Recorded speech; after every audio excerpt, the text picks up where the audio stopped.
नमस्कार, परभणी न्यूजमध्ये आपलं स्वागत करतो। मी दिलीप बनकर। पाहूया आजच्या ठळक घडामोडी। परभणी शहरातील गौतमनगर येथील रहिवासी रुपाली अजित लांडगे या गर्भवती महिलेच्या परभणी जिल्हा रुग्णालयामध्ये ॲडमिट करण्यात आले होते। डॉक्टरांनी वेळीच उपचार न केल्यामुळे या 23 वर्षीय तरुणीचा मृत्यू झाला असा आरोप करत नातेवाईकांनी जिल्हा सामान्य रुग्णालयामध्ये गर्दी केली। डॉक्टरांच्या हलगर्जीपणामुळेच या महिलेचा मृत्यू झाला आणि याला जबाबदार असणाऱ्या डॉक्टरांवर कारवाई करण्यात यावी अशी मागणी नातेवाईकांकडून करण्यात येत आहे। जिल्हा रुग्णालय महिला रुग्णालयामध्ये गेलतो माझ्या मिसेसला घेऊन, तर 3-3.5च्या दरम्यान डिलिव्हरी झाली। मुलगी झाली, चांगली डिलिव्हरी झाली, पण थोड्या वेळानं पोट दुखू लागलं, हातापायाला मुंग्या येऊ लागल्या। सरकडे गेलो, सर म्हणले डिलिव्हरीमध्ये होतच राहते, लक्ष नाही दिलं। मग आणखीन तसंच होऊ लागलं, पायाला मुंग्या पोटात दुखू लागलं, तरी बी सांगायला गेलो तरी आलं नाही। मग थंडी म्हणजे पूर्ण अंग थंड पडलं होतं, तरी सरला सांगायला गेलो, मग ते लक्ष हेच दिलं नाही।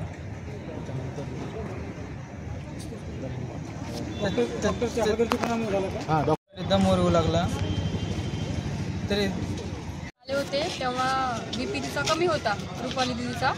त्याच्यानंतर त्यांनी इंजेक्शन नोराईड दिले होतं, 0.5 ने चालू होतं, त्यांनी 20 ने केलं। मग BP नॉर्मल आला होता। मग BP नॉर्मल आल्याच्या नंतर त्याच्यानंतर ती असं तिचा आवाज म्हणजे बंद झाला, बोलू लागली पण आवाज येत नव्हता। मुके लेकरं कसे बोलतात तसं बोलत होती। त्याच्यानंतर तिला जास्त त्रास झाला, हातपाय वाकडे करत होती आणि तिला श्वास घ्यायला पण त्रास होऊ लागला त्या इंजेक्शनाच्या नंतर, इंजेक्शन नोराईडच्या नंतर। असं माझी चुलत बहीण रुपाली अजित लांडगे तिला रात्री डिलिव्हरीसाठी ॲडमिट केला असता तिची 3-3.5च्या दरम्यान डिलिव्हरी सिझर झालं। डॉक्टरांनी मला तर वाटते कुठल्याही प्रकारचे तिचे रक्त वगैरे तपासणी केले नसताना ते डिलिव्हरी झाल्याच्या नंतर तिची तब्येत हळूहळू बिघडत जाऊ लागली। वारंवार डॉक्टरांना सूचना देऊ लागले, स्टाफच्या कर्मचाऱ्याला सूचना देऊ लागला अजित लांडगे हा, परंतु डॉक्टरने त्याच्याकडे दुर्लक्ष केलं आणि नंतर पेशंटची जास्त परिस्थिती खालावल्याच्या नंतर तिला सिव्हिल हॉस्पिटल सामान्य रुग्णालय परभणी ते ॲडमिट केलं ICUमध्ये। तिथंसुद्धा डॉक्टरांनी पाहिजे तसं ट्रीटमेंट नाही केलं आणि योग्य वेळी तिला ट्रीटमेंट न भेटल्यामुळं डॉक्टरांच्या हलगर्जीपणामुळे तिचा मृत्यू झालेला आहे।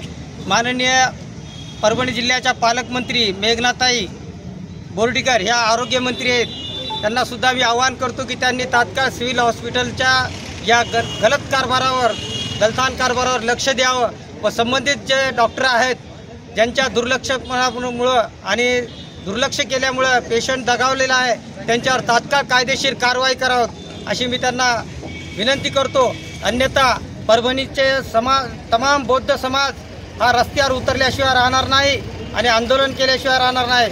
तरी डॉक्टरांवर तात्काळ निलंबनाची कारवाई करून चौकशी समिती नेमण्यात यावी अशी मी त्यांना विनंती करतो। सिव्हिल सर्जन आणि डीन हे येऊन गेलेत, घटनास्थळी पाहणी करून गेलेत, परंतु त्यांनी तात्काळ डॉक्टरांवर लक्ष द्यायला पाहिजेत। या परभणीमध्ये पेशंटला थोडंही काही झालं तर नांदेड नाही तर औरंगाबादला रेफर केल्या जातं आणि इथले जे काही सर्जरी आहेत त्या सर्जऱ्या करत असताना सुद्धा डॉक्टर त्यांना बाहेरच्या मेडिसिन वगैरे आणायला होतात आणि सिव्हिल हॉस्पिटलचं मेडिसिन वापरतात आणि परत या सिव्हिल हॉस्पिटलचं जे मेडिसिन पेशंटनं आणलेलं पेशंटच्या नातेवाईकांनी परत मेडिकलवर वापस केल्या जातं आहे। याचीसुद्धा सविस्तर चौकशी व्हायला पाहिजेत आणि संबंधित डॉक्टरवर तात्काळ निलंबनाची कारवाई करून चौकशी करण्यात यावी, अन्यथा परभणीचे परभणीकर रस्त्यावर उतरल्याशिवाय राहणार नाहीत। रात्री 1:30च्या सुमारास जिल्हा महिला रुग्णालयात मामाच्या मुलाच्या मिसेसला ॲडमिट केलं। त्यानंतर 3:30 वाजता डिलिव्हरी झाली, सिझरिंग झाली। त्यानंतर सिच्युएशन चांगली होती, थोडं गुलुतरल्यानंतर रुपाली बोलायला लागली, थोडंसं बोलली, नंतर तिला थंडी वाजायला आली। त्यानंतर स्टाफला आणि डॉक्टरांना सांगितलं की बाबा तिला थंडी वाजून येईल, ते म्हणजे सिझरमध्ये होतच असते, पायाला मुंग्या यायल्यात, ते म्हणले ते होणारच आहे। त्याच्यानंतर तिच्या पायाला मुंग्या आणि हे खूप वाढलं, अंग खूप थंड झालं।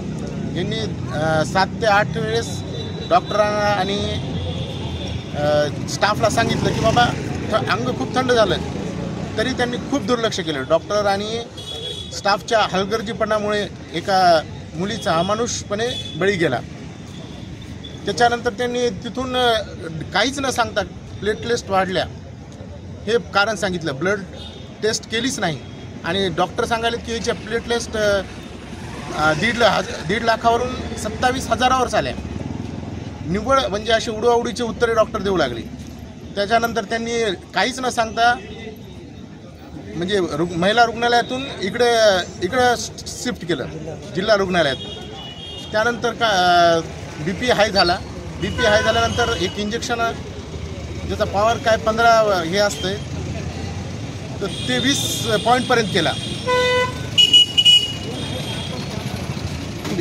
त्याच्यानंतर खूप इंजेक्शन दिले आणि इन्फेक्शन झालं. हाताला पूर्ण इन्फेक्शन झालं.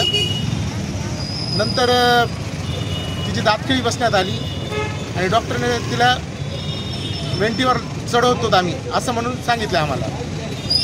वेंटीवर चढवल्यानंतर डॉक्टरांनी 15 मिनिटात आम्हाला सांगितलं की बाबा आता हिचे हार्टबीट काम करत नाही, ती मयत झालेली.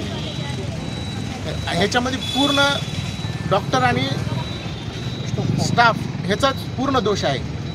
त्यांनी जर 1 घंटा आधी जर थोडी ट्रीटमेंट चालू केली असती तर म्हणजे ही घटना घडलीच नसती. आणि याचबरोबर हे बातमीपत्र संपलं. पुन्हा भेटूया पुढील बातमीपत्रात. शहरातील ताज्या घडामोडी जाणून घेण्यासाठी पाहत रहा परभणी न्यूज.